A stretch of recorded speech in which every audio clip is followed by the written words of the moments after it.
Injustice 2, the fourth game from the creators of Mortal Kombat, NetherRealm Studios.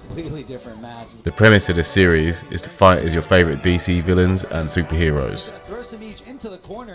Now, I'm sure most people are probably familiar with the DC comics or the Mortal Kombat franchise, but there's much more to uncover if you take a deeper dive. These games have got cutthroat tournaments within their own communities. This is where the most hardcore players show their best performance, some for cash, some for prestige, and some to build on their legacies. It's large enough to the point where they have their own professional leagues and major events, which would be the equivalent to the Super Bowl or World Cup, and these are the events that every top player wants to show up. At the time of recording this video in 2023, this prize pool is still the biggest that we've got to see. And this is the story you won't believe on how I lost 100 grand playing at E-League.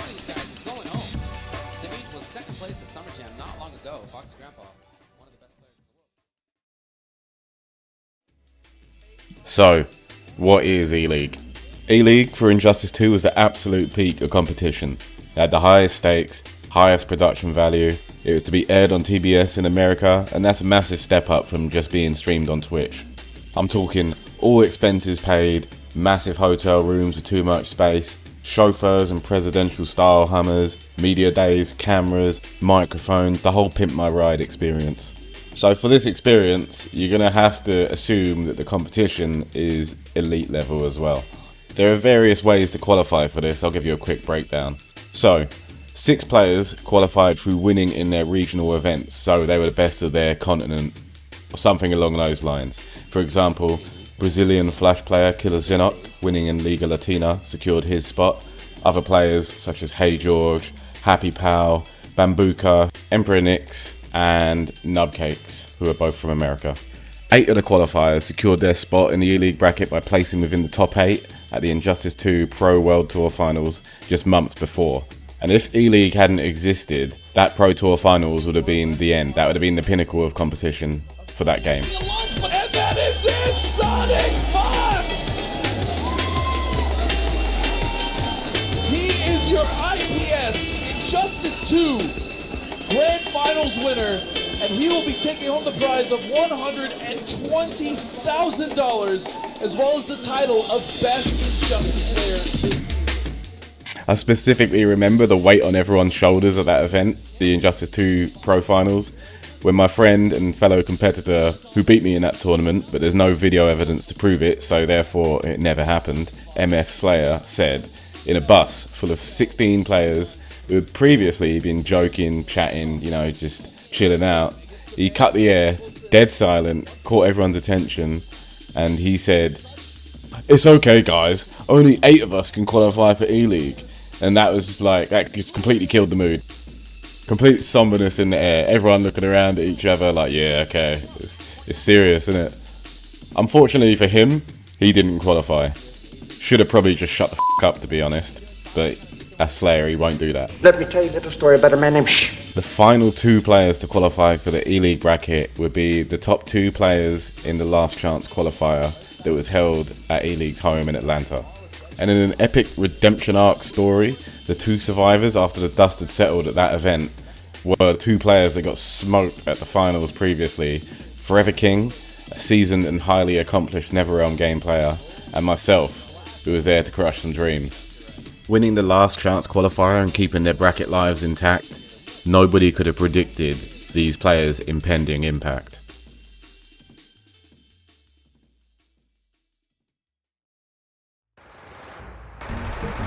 Goro of Duty, Shokan Wars.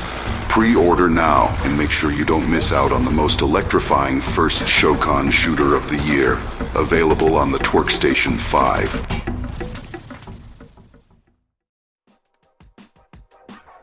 So, I'd made it in there, got my shot at 150k, everything's looking great, except first round, I got cooked, mate. My first opponent was Samij, and within our group, he was the first seed. Then, as you've previously seen, he got second at the Pro Series finals, and we have had many tournament encounters leading up to this point, such as Absolute Battle in Texas, East Coast Throwdown in New Jersey, and the results had been fairly even between us up to this point, so it could have gone either way, but this time it went entirely his way. These types of tournaments, they're called double elimination brackets. You essentially have 2 lives, right? So you start off in winner's bracket. You got your little safety net, you could lose, but if you lose, you get put into loser's bracket. And if you lose again in loser's bracket, you're out, you're gone, you've got to go home, mate. Get out. Well, you ain't got to go home immediately, but you get what I mean. So as you can see, I got the perfect start. Lose instantly round 1, exactly what I needed. No, but really, when you lose round 1 in a world championship bracket, it's not looking good. It's not looking good, bruv. It's not looking good. Gotta remember, these are the hardest possible brackets you can create out of all the players that are playing the same game at that same time. So you'd have twice the amount of work to do to get back to grand finals. It's long, it's long. I had been no life practicing this Batman for 2 weeks and a lot in this matchup as well. So I still had the confidence in the character to carry me through the bracket.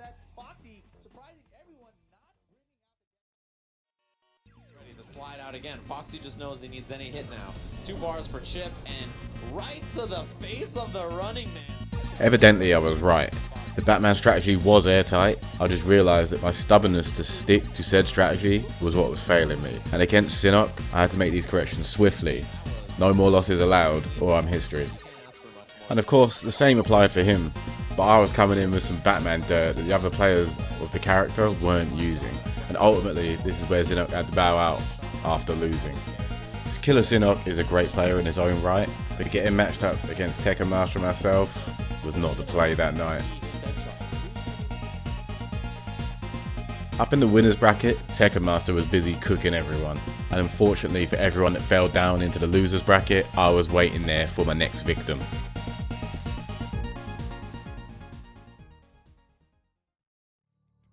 Next on my hit list was Echo Fox Theo.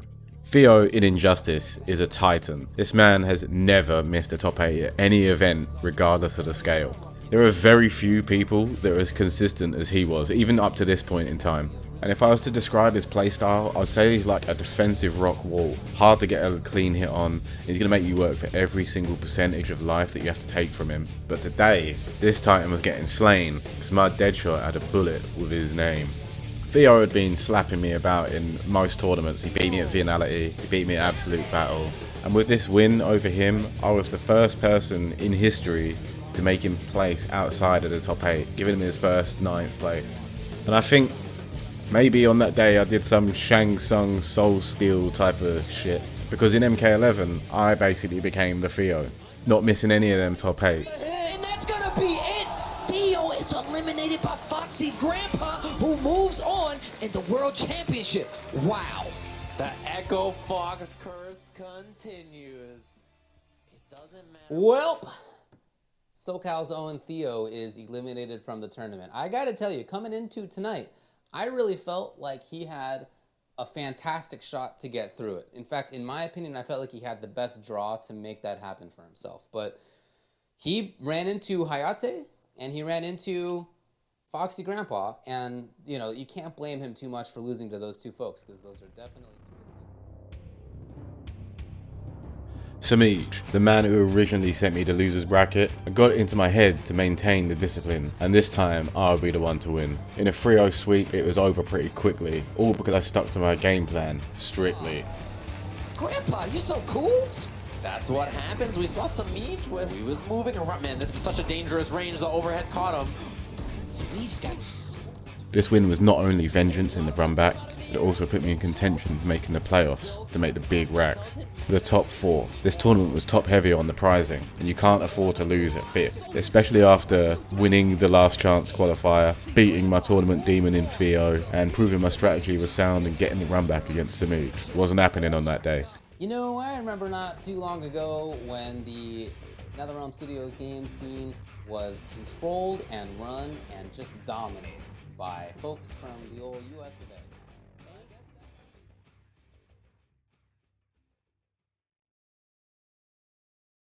The last opponent in this group bracket was Hayate, the best Robin player on the planet. And he was also having a good day up to this point, beating tough opponents, then eventually falling to Tekken Master.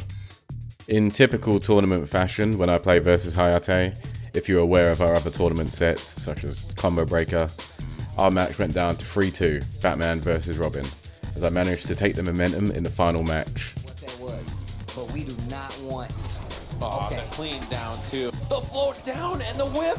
No whip punish, and that's a game. This is like real master territory comeback. Oh, the bomb. Look at the health. Oh. Hayate is like my gaming warrior brother, a student and a great philosopher of the game. He's like a great combination of hooliganism and wisdom at the same time. And this is what makes him a threatening player as well. He's technically very sound and at the same time very savage, so you can't really tell which switch is being flipped at what point in time. There you go. There you go. That is the end of that. That went really down the wire, though, I gotta say. Especially, it sort of seemed to me like Hayate was starting to figure some stuff out, but not fast enough, and that means it's gonna be Foxy Grandpa moving on to the playoffs. He stays alive again, as he did in the last chance qualifiers. Why is it that every time these two gentlemen clash, in real life in the tournament, they come out with the most epic...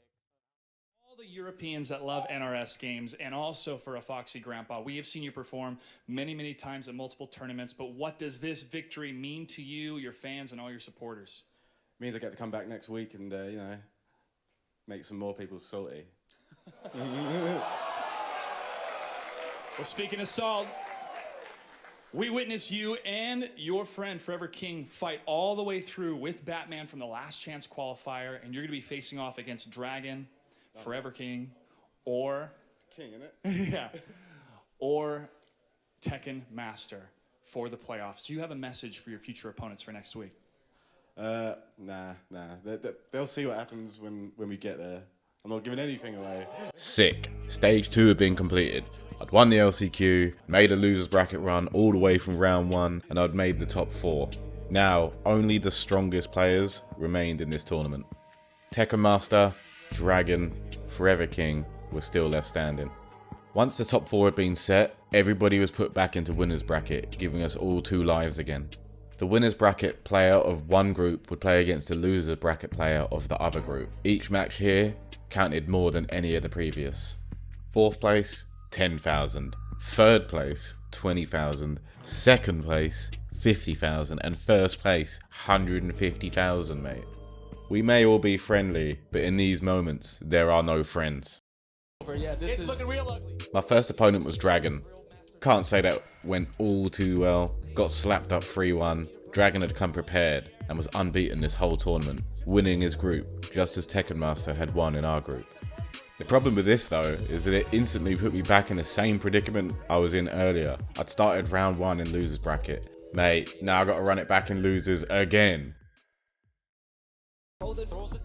Forever King had also lost his first match to Tekken Master in the top 4. He'd put in a ridiculous amount of work in this tournament too, double eliminating tournament favourite Sonic Fox. Up into it. And Forever King does almost the impossible. He has beat Sonic Fox twice to move on in the Injustice World Clash. Trying to kill me. This is a contractual obligation. But sometimes the momentum just gets cut off, such is the nature of competition.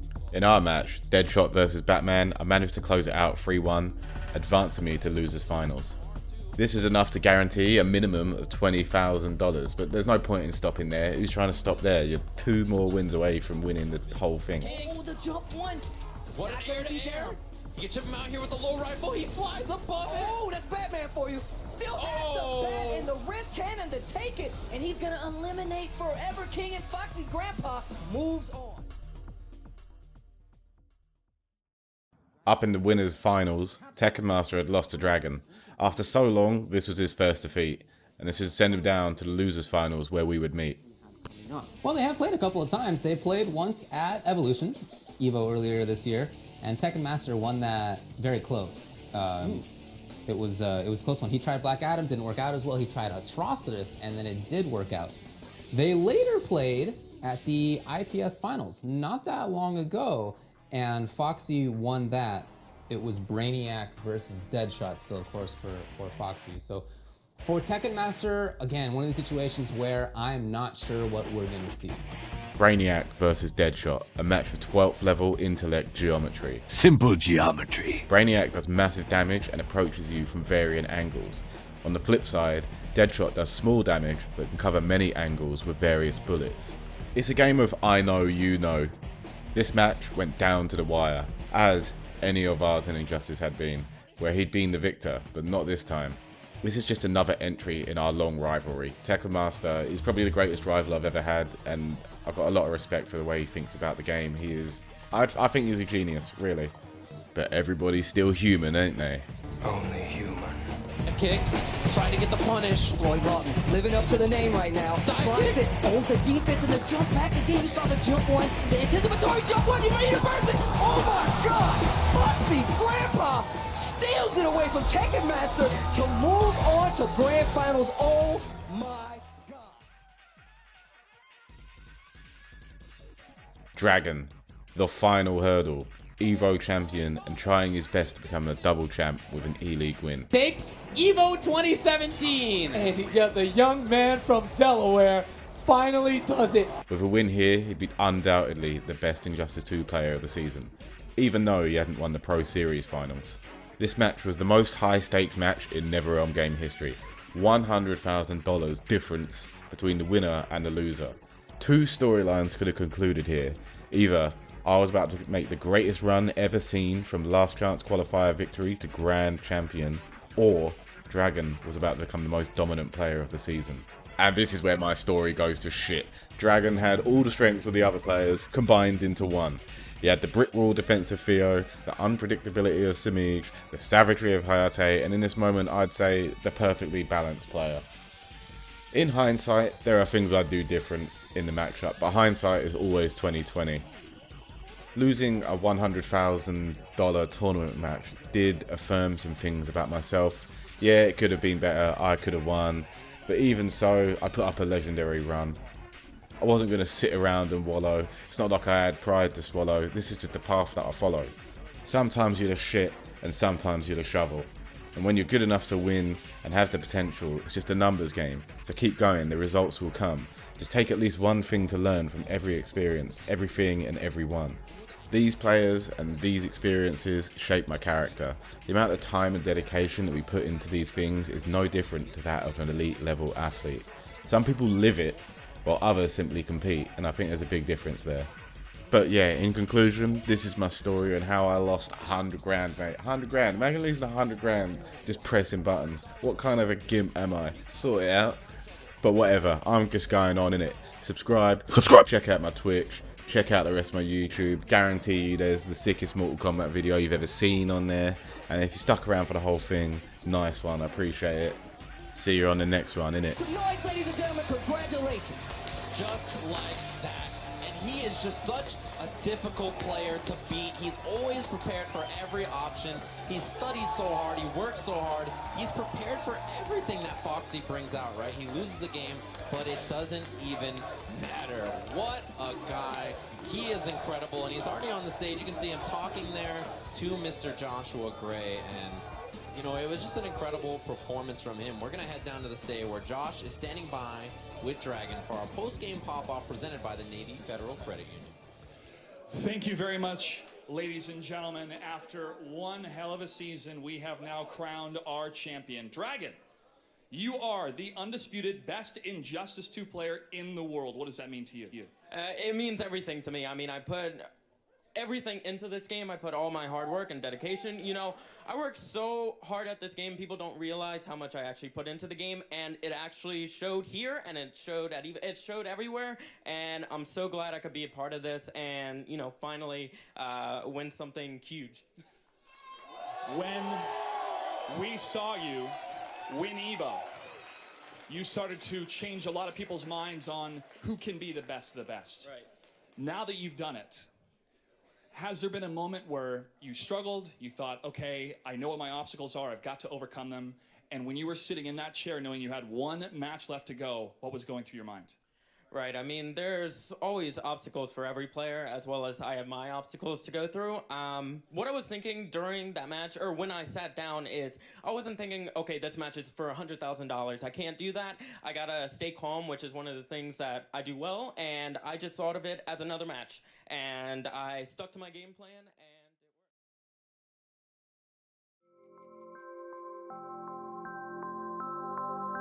Relive the epic romance story between a queen and a street guy in the 2023 re-release of Queen Tanic, Remember such great moments as draw me like one of your Edenian girls, Goro, and give me all 4 of your hands.